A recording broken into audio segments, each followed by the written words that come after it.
Welcome to Muskegon Rising, a community service project of the Muskegon Rotary Club. Our purpose is to create lasting positive change.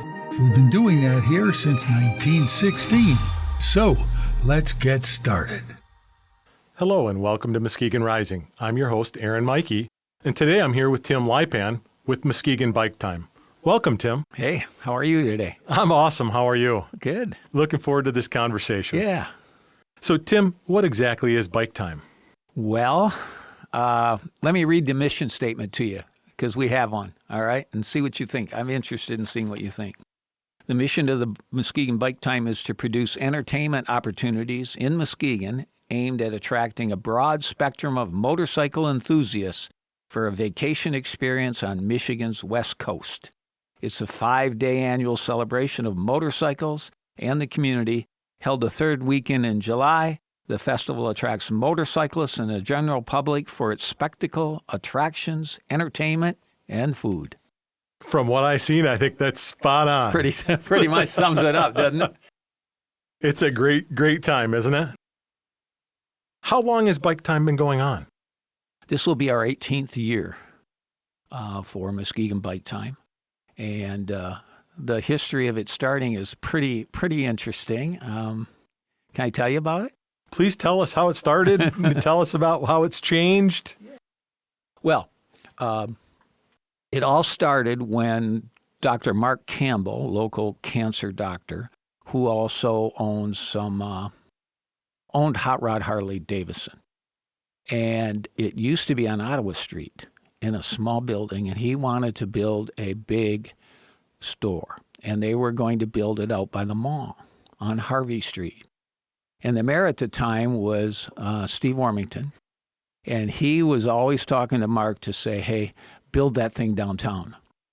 We're trying to recreate downtown, and we need some kind of an anchor down there. Because if you think back 18 years ago, it was a desert, right? The mall had been tearing down. It was a sand pit. It was a sand pit. It was crazy.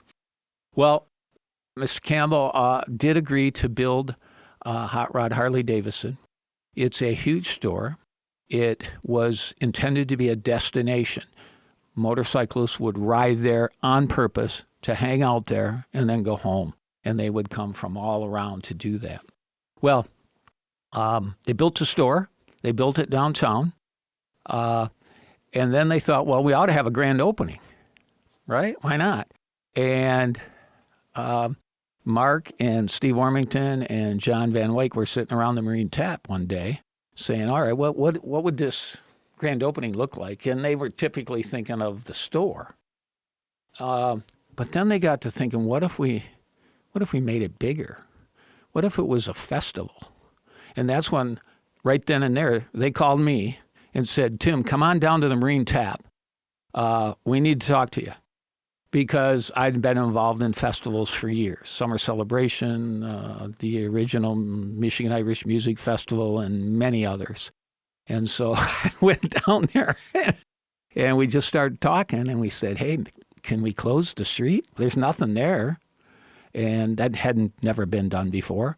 And so the wheels started turning, and we said, all right, let's do a festival, and we'll close the streets, and it'll be motorcycles only, and it'll be a grand opening for the Harley store, and the whole community will benefit, and we'll have a party. And the thing is we had to, so we decided on the date right then and there, because the airfare had just stopped. And there was an open weekend in the Muskegon calendar for an event, third weekend in July. So it seemed perfect to us at the time. So we said, that's what we'll do. We got about 6 months. Let's figure it out. So we started planning, and frankly, the rest is history. The event happened. It was a little scary. The very first event, I remember standing in the middle of Western Avenue. We had closed the street. It was one-way traffic. It was motorcycles only. And it was Wednesday. And this event was going to be a Friday, a Saturday, and a Sunday. And we're loading in porta-johns and bike rack and all the things you need to create an event. And because there wasn't anything going down, there was only 2 bars pretty much, Rackets and Mike's Inn. We had to create an atmosphere. So we had 4 beer tents. It's Muskegon, right?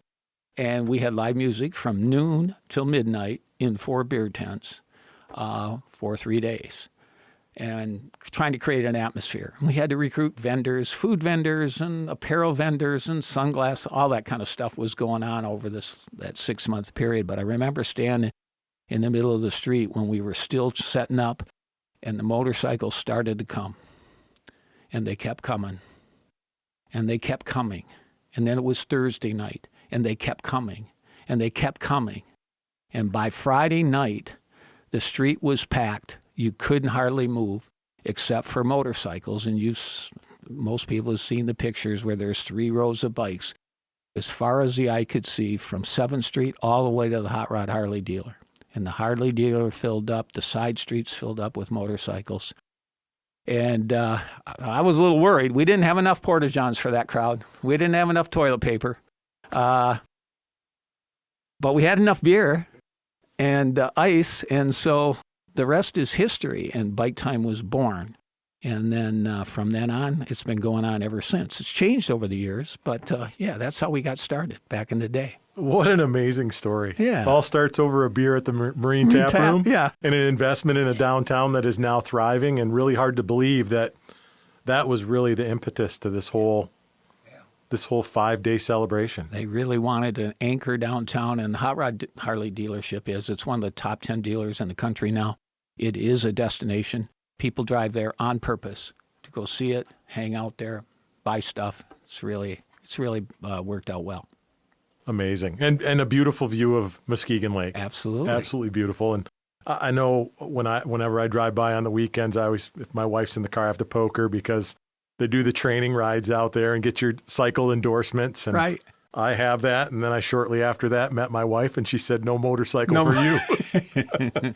So I look from afar and enjoy the bikes. You and me both. So talk about some of the events that are going to happen this year at Bike Time. Well, this year, lots of stuff goes on. So let me just give you a little background. We will close the streets again. That's the responsibility of Rebel Road, they call it now, and the Child Abuse Council, which raises money for the Child Abuse Council, great cause. And they have a group of people, committee, volunteers mainly, that close the streets and do everything we did in the beginning and create that atmosphere that is really one of the biggest attractions that people love. To be able to come downtown and ride the streets and hang out. Bike Time now pretty much focuses on all the activities at Hot Rod Harley. So our role is to not only create some events at Hot Rod Harley, but also we do most of the marketing and promotion and publicity outside of Muskegon. Everyone in Muskegon County knows when Bike Time is. What we want to do is tell the rest of the world, and you all come. And so we spend a considerable amount of time and effort and money to promote Muskegon Bike Time around the state of Michigan and the Midwest. And it pays off. We fill up all our hotels. We fill up all the campgrounds in 3 counties. And it's really an economic boon to the whole area, not only just Muskegon, but Muskegon County and along the lakeshore. As we get sometimes close to 100,000 people coming, somewhere close to about 70,000 bikes in some of the years. And most of those people that are riding the bikes are new. They're bringing new money into town. It's not just Muskegon people hanging around partying with each other and that Muskegon money just goes around and round. It's people bringing brand new money into town, people who've never been here, people who've been to the Bike Time and Rebel Road and love it are coming back and spending their dollars and really creating an economic boon for everybody during that 3 or 4 days. Do you know how far people drive to come? We are getting a better idea now. There was one point where we had some really big concerts. We had Leonard Skinner come. And we sold tickets to that because it's kind of an expensive band. And at the time, we sold tickets in 25 states. So that told us one thing. Well, now, over the last year or two, we have something called Placer data. It's a system that the county has subscribed to that kind of measures cell phone and credit card use and things like that. And we have discovered that it's really pretty accurate. And so we know how many people are coming on any given day, on any given hour, and where they're hanging out, where they're going to after they hang out there, and where they came from. And so we're still getting some people from probably, it's about 25 different states, mostly Midwest, a high percentage from Michigan. And again, that's what we want. New folks to come here. We want to be able to showcase Muskegon and the Lakeshore. We want to be able to make sure that our retailers and bars and restaurants and everybody else can get a piece of the pie. And when you bring that many visitors into town and they're living here for 4 days, everybody gets a piece of the pie. Huge economic impact for those 4 days. And I'm sure people come back afterwards because of the beauty of our community. Yeah, absolutely. So music all the time, lots of music. Yep. Arm wrestling? Yeah, we got that too. Okay. We won't do that here, but that sounds like a lot of fun. Of course, cornhole. We have a cornhole tournament that attracts a huge group of people because there's cash prizes for that. That's at Hot Rod Harley property. Also on the Hot Rod Harley property, we do have the West Michigan Arm Wrestling Championships. I don't participate, but it's fun to watch, and it does attract a lot of folks that come from all over to arm wrestle and watch. We also we have a big tattoo contest coming up. We do a lot of other contests that a lot of bikers like. The fun one you and I should enter is the dad bod contest. It's $500 prize for the best dad bod. I resemble that. And you know what? It really attracts a lot of people. It's funnier than heck. Oh, that's great. And so then along with a lot of concerts, we got music all day long and up till 11 o'clock each night, and some great bands. And I can go through those if you like, but just a lot of things. And then downtown on Rebel Road, similar. They've got a couple of beer tent areas where they're doing live music, and they have stunt shows and something for everybody. And then because now downtown, there's way more than just two bars. There's bars and restaurants everywhere, and most of them have outdoor seating, which is a big attraction in the middle of July.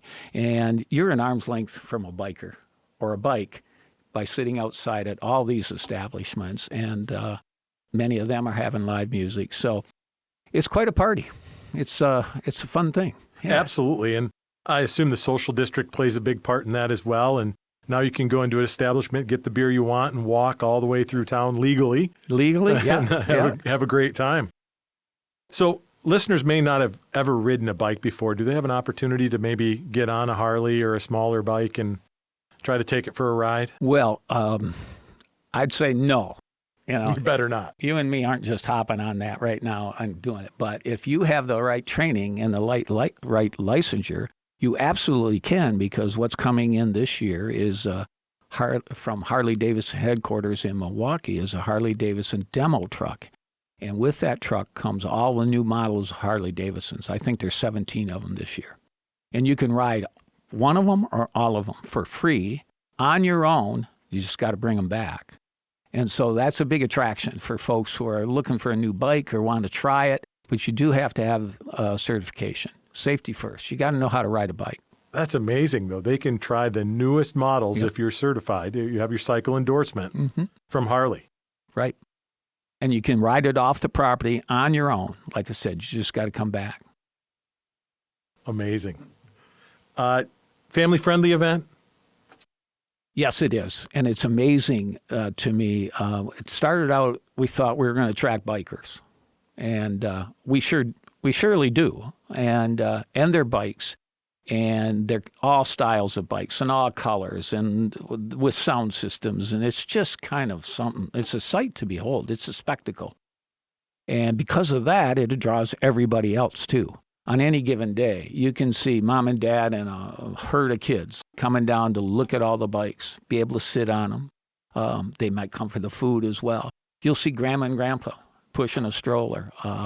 You'll see all ages. You'll see all ethnic groups coming to downtown Muskegon.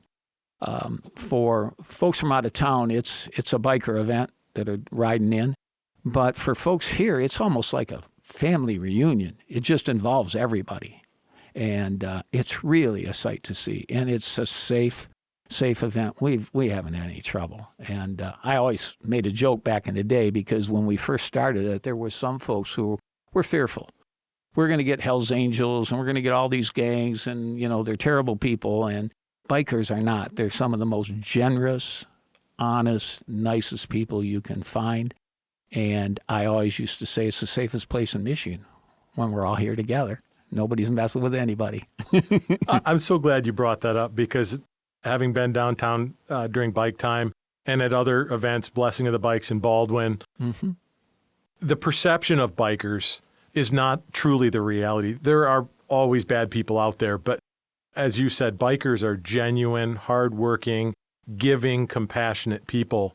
And to have that large of a group in our town that are participating and knowing that money goes back to the Child Abuse Council and just coming here to have good, genuine fun is critical to understand. This isn't coming here to get in fights and get drunk and storm around town and break windows. It's really about just coming to have a great time. Yeah, we've really created a unique event in a sense that engages everyone.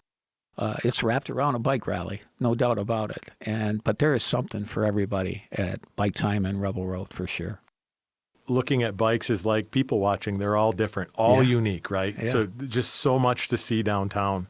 It can be a little noisy at times, but that's all part of it as well. Bring your earplugs if you're uncomfortable. So there's lots of opportunities to ride as well for those who come to town. What are some of the big rides that you'd recommend? Well, one of the things we do promote when people get here through our website and other ways is that you need to take a ride around here because there's sights to see. And so there's a lakeshore ride, we call it. It takes you along Lake Michigan. And then there's the rural ride. It takes you through Oceana County and Newaygo and some of those sites and stopping at little bars at Four Corners and things like that. We have a route that goes through Grand Haven and south to the Holland area that we promote as well. So I think we have 4 or 5 different routes that you can ride. Because what we know is bikers like to ride. They're not coming here just to park their bike and hang out for 4 days. They like to ride and see the sights. Much like they would if they went to South Dakota in Sturgis, which is the largest bike rally in the world. And people go there to have a good time and see music and eat food and party, but they also go to ride. And they see the Badlands and things like that. Well, we got some of our rides rival those. Not every day you can ride along Lake Michigan and see the sights. So Curves and hills and beautiful vistas. Oh, my goodness. Couldn't be better. Tell us about the Patriot Ride and what that means. And then that's a fundraiser as well. And where does that money go and who does it benefit? It's the last thing we do at Bike Time. It leaves from Hot Rod Harley at 11 a.m. on Sunday. And it's called the Patriot Ride now just because we changed the name. It used to be the Mayor's Ride. Mayor Warmington, he was a biker and he was the mayor and he led it for years. And so when we got a new mayor who didn't ride, we changed it to the Patriot Ride because, bikers are very loyal and patriotic. And so we'll put 200 to 300 bikes. They all leave Hot Rod Harley at the same time. They have a specific route that takes them in a variety of different places and a variety of different routes and things like that. And they pay $10 to do it, and all the proceeds benefit. This year, they're going to benefit ABATE, which is a motorcycle organization that is concerned about motorcycle safety and motorcycle safety training and things like that. So they're going to benefit from the proceeds this year. In the past, it's been Every Woman's Place, Child Abuse Council, things like that. Awesome way to finish your weekend as a Patriot Ride. Yeah. And then donating money to a local community cause. You bet. Tim, anything that we haven't spoken about Bike Time that you would like our listeners to know about? Yeah, I think we should talk a little bit about the music. Music's a big thing. big part of it. You'll find live music all through downtown, but at Hot Rod Harley, we have a big main stage with sound and lights and video and the whole thing. And I book all those acts, and pretty much from noon on till 11 o'clock, there's live music. And I have a few philosophies. I try to book some of the best local bands and give everybody a shot at that. And so we have a lot of good local bands. They mainly open. But then at night, we try to have a headliner. And this year we have some pretty interesting bands. There's a band called Jedi Mind Trip that is very famous in Michigan. And they show up at the deck every now and then and sell that place out. But they're going to be there on Thursday night. We also have Let There Be Rock, which is an AC/DC tribute band that only plays like 10 times a year in Michigan. And they pack the place, and they're fun. And then on Saturday night, we have a Bob Seger tribute band out of Detroit. That is probably the best Seger tribute band, at least in the Midwest. We'll find out. They better be. And so that'll be fun. I think that'll work for the biker crowd and a lot of folks like the Michigan legend, Bob Seger. On Wednesday night, we're adding a day at Hot Rod Harley as well, and we're going to honor firefighters, police officers, first responders. They're going to be able to come in there. There's a local attorney has agreed to sponsor that event and provide free adult beverages for 2 hours for all those guys as a way of saying thank you. I've booked some really good bands for that as well. So our party starts on Wednesday this year, July 17th. So that's truly amazing. Yeah. And it'll continue to grow under your expertise. Well, I hope so, but it takes a village. I do a lot at the Harley area and book the bands and produce the shows and worry about porta-johns and toilet paper and bike rack and, all that stuff. Somebody else is doing that downtown for Rebel Road. And then we use volunteers to serve the beverages, do cleanup, do everything else that goes on, both downtown and at Hot Rod. So a lot of folks are committed to making this successful. And so far, so good. 18 years and still going. That's amazing, Tim. Thank you so much for participating. You're welcome. Glad to be here. Thank you. Thank you, Tim Lipan, with Muskegon Bike Time and Festival expert. On behalf of the Muskegon Rotary Club, thank you so much for listening. For more information about Bike Time, visit muskegonbiketime.com. And for more information on the Muskegon Rotary, please visit muskegonrotary.org.